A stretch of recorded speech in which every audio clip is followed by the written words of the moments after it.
Well, just devastating news from Michal Kempny and the Capitals tonight, but it's followed up with some pretty exciting news. What's up, everyone? Welcome to the Capitol Building Podcast here on YouTube. The official announcement for the podcast, which you'll be able to download however you get podcasts, is coming soon. I'm Rob Carlin. I'll be joined by Steve Whyno from the AP and Samantha Pell from the Washington Post, who both cover this team. The devastating news from Michal Kempny is that he tore his Achilles tendon while working out at home in the Czech Republic. He's going to require surgery. He is gone for 6 to 8 months. He worked his tail off to get back into the Caps lineup after that gruesome injury a couple of years ago. He got back, mixed results, lost his spot in the top pair to Dillon, who signs a 4-year contract at $3.9 million AAV. So it looks like the Caps now have their top pair defensemen to go alongside John Carlson for the extent of this core being together with Nicholas Backstrom and Alex Ovechkin and Carlson over the next handful of years with Peter Laviolette as the new head coach. As you would imagine, Dillon was absolutely thrilled to be coming back for his first full season with the Caps. When you just look at the Washington Capitals, you look at the roster and the makeup of the team, and not only are we super skilled and super talented, but we're big. We're made for playoff hockey. We like to play a physical, hard brand of game. We've got a great mix, I feel like, of guys from different parts of the world that just get along so well at the rink.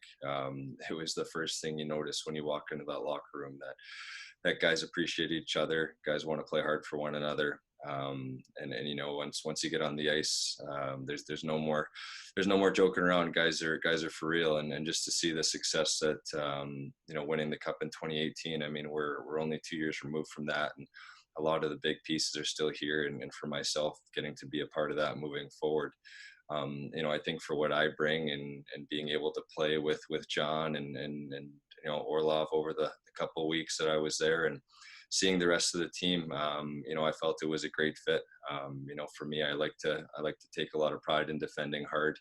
I think when it comes to my role the last couple of years, being very fortunate to play in San Jose with guys like Erik Karlsson and Brent Burns, I've learned a lot about, just the way the game has been trending and what for me personally I've had to work on to improve and be able to be successful. And I think coming to a team like Washington, especially with the back end that we have and the guys that are kind of signed for the next couple of years, that was around what my contract, was going to be term wise. I think it's a great fit and I can really compliment all those guys.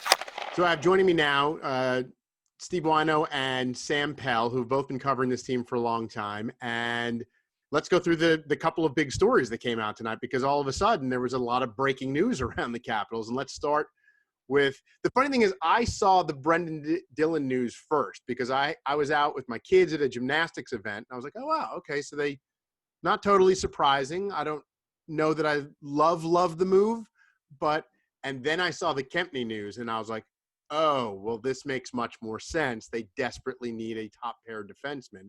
Let's start with the first news, Whyno, with you. Kempny getting injured at home in the Czech Republic, and this is like a 6 to 8 month injury now, which is just devastating for the guy. But what went through your mind when you first heard that? A really tough break for Michal Kempny, a guy who we remember he came in and helped this team win a Stanley Cup as a trade deadline pickup. And then last year, 2019, end of March, tears his left hamstring, misses that entire playoff run, or the first round against Carolina when the Capitals lost, and really could have used him, and then missed the start of this season. And it was almost like he was just getting back into being 100% when this happened. And for a guy who's a really good guy and very well liked in that locker room, it's a really tough break that he's going to miss some, if not potentially all of this coming season.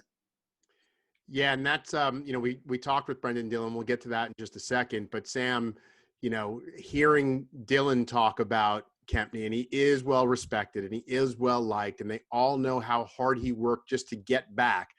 It wasn't the best season, and no one really knows if it was lingering issues from the injury or some sort of a regression to the means. But regardless of what was happening on the ice, the guy worked his tail off to get back in the lineup. It's always devastating when a guy puts in that kind of work and then something else happens. Yeah, absolutely. And I think, like Brendan Dillon said in his kind of presser, like he kind of saw it firsthand of him, trying to come back. Obviously, Brendan came in late. So a lot of the other guys like John Carlson, TG Oshie, Ovechkin saw that process from the very beginning when it happened, to the very end when we think that he was back to 100%. I mean, right before the postseason started, Kempny, had a press conference, talked to us and said that, he felt great. He felt like this was a brand new start for him. He'd gone through a lot of workout regimens. He really felt like, this was it. And then, unfortunately, he also was a healthy scratch the last 3 games against, the Islanders. So he's had a really rocky road, I would say, the last year and a half. And then, you kind of think, okay, what are they going to really do with him next year? Is he going to be a top pair defenseman again with John Carlson? Are they going to make any moves? And then you kind of hear the news of the injury and it all kind of spirals from there. You see the Brendan Dillon stuff. And so, a lot of uncertainties headed into the season, kind of like you guys have both said. We think it might start January 1st. Who knows? But I mean, that start date's got to be super interesting, to come. So, Sam, I'll start with you. Whyno, just jump right in. Do you think the move for Dillon was made because of the injury? Because I like Brendan Dillon. I love him as a guy. He couldn't be any nicer and easier to deal with, and that's the reputation he came here with from San Jose. And I think he's a very good player. I in a league that's getting faster and younger and quicker, I don't know if those are the boxes that he necessarily checks. He's not bad, but he's definitely not those things.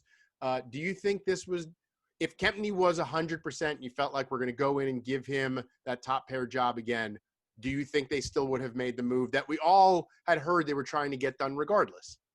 Yeah, I'm not sure even if Kempny was 100%, if he would have been a top pair defenseman with John Carlson next season. I don't think that was a certain fact. I don't think it was definitive that Kempny would have still been on the team. Who knows? But I think just number-wise, looking at a 3.9 AAV, I thought that was pretty good for the Capitals and what they, potentially Brendan Dillon could have asked for higher. Who knows? He had a tested free agency.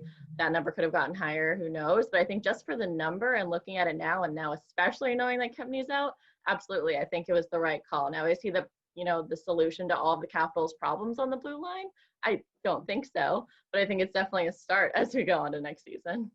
And look, I think this wouldn't have happened had Michal Kempny not been injured, because I'm not sure the LTIR space wouldn't have been necessary to bring Brendan Dillon back. And I think that's a huge part of this. Is there's no coincidence that these pieces of news were announced 10, 15 minutes apart, that the Capitals did want to bring Brendan Dillon back. The numbers would have been difficult to kind of fit him under a flat $81.5 million salary cap without Michal Kempny being on LTI.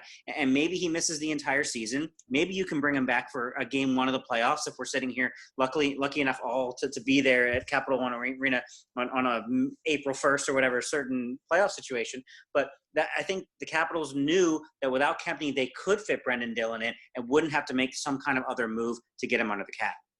So do you anticipate them making any other moves? We all kind of hear them linked to the Henrik Lundqvist, and I have a feeling Friday could be a very interesting day if that news breaks. And I like that. Is he a great goalie anymore? I don't think so, but I couldn't think of a better mentor and guy in the room than bringing in Lundqvist. So I'll get your thoughts on that too. But do you anticipate anything else maybe that would be out of the ordinary, which is, they have to kind of fix a couple of these pieces on the outside. Is there anything that you think might happen as we get closer to the core? Why no? Yeah, I think Henrik Lundqvist would be an interesting possibility here. And Brian McClellan has some options. Could he look to trade a Dmitry Orlov? Could he look to make another kind of move along the fringes, add another kind of depth winger? I don't know. This could be kind of a bombshell piece of news with a Henrik Lundqvist coming in, or you could do something like go get a Thomas Greiss or somebody else who might be cheaper and not so much name value. But hey, we're all in this for the fun, right? It would be fun to see Henrik Lundqvist in a Washington Capitals uniform after all those years of tormenting this organization. Yeah, I definitely agree with Whyno. I think that could be a really strong possibility come Friday. I think you could be seeing a lot of, big headlines there. But I also think it wouldn't be crazy for the Capitals to maybe try to get one of those bigger, like, third line wingers or someone to fill in that spot. Like, I don't know. I feel like you can get a lot of wingers kind of cheap right now. Maybe the Capitals decide to make some moves there. Do they look to try to move a Richard Panik? Do they look to try to move a Nick Jensen? I think, to me, it was a Panik, Jensen, Kempny situation of maybe one of those guys needs to be able to move, and maybe with Kempny already moved, they feel like they don't need to move anyone else, necessarily. But I could see like a Jesper Fast or something like a guy like that, a Craig Smith in Nashville or something like that if the Capitals really were trying to make some waves there. But also if they feel really strongly about what they have and they just want to make little additions and Henrik Lundqvist is kind of their big name splashy situation, then I can see that very easily happening as well. He's definitely going to be a big name. I think it would be a big splash. I don't think they can offer him that much money. I think he'd have to be coming here to try and give another run at winning a Stanley Cup would be the biggest reason. I love the couple of names that you just threw out there in Smith and Fast. I think that they've always kind of missed those, like Tampa Bay going and getting Blake Coleman and who's the other guy? Now I'm blanking right now. Who's the other guy they got? Barclay Goodrow and Pat Maroon. Goodrow. Yes, I love those kinds of, especially in the playoffs. And they were so effective. They had that in 2018. Whyno, I'd love to see that type of move here, but I think Lundqvist is going to be the big name.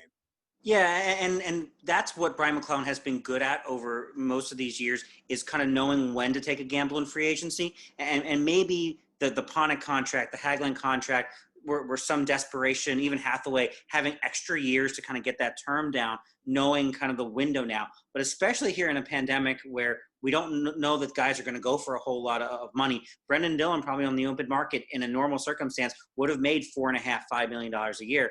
To know you might be able to get a value guy, a Pat Maroon type, or maybe Pat Maroon himself at about $1 million doesn't sound like a bad idea. Now you're changing the whole thing. You bring Pat Maroon in. That dude's trying to make it 3 straight years. Are you kidding me? They could actually have an OV Pat Maroon way off, like apparently they did inside the bubble. And maybe Maroon won't pee his pants, which we all thought he did for a second there. Awesome stuff, guys. Steve Whyno from the AP, Sam Pell from the Washington Post. Thanks so much for your time. Brendan Dillon, obviously very excited. He, like everyone, feels like there is unfinished business. Certainly after back-to-back first-round losses, I think everyone associated with the organization feels that is just not good enough. It is championship or bust. Next up for the Caps is Friday. And as we all mentioned, Steve Whyno, Sam Pell, myself, we are all on King Watch. King Henrik Lundqvist. I have a feeling it's going to happen. I just have this feeling that Henrik Lundqvist is going to end up being a Washington Capital. And wouldn't that be incredible to have Ovi and Lundqvist together for this year after so many bitter, angry playoff games and big moments by Lundqvist? In those big moments, winning those games, and now for the two of them to actually be joining up. I have a feeling it's going to happen. Nothing's official until Friday. It starts at noon. We'll have more coverage coming out, more content certainly as the news dictates. But I hope you enjoyed this devastating news for Michal Kempny. Exciting news, though, for Brendan Dillon. Thanks so much for tuning in.